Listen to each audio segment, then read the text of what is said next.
வல்லமையார் திருமகன் மரியிடம் மனுவானார் மனிதரை புனிதராயாக்கிடவே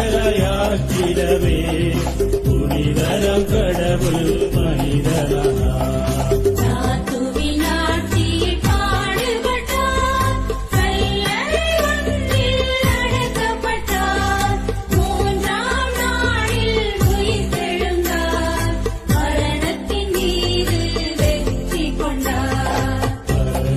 வாழும் தந்தையிடம் அரியணை கொண்டு இருக்கின்றார். உலகம் முடியும் காலத்திலே நடுவரை திரும்பவும் வந்து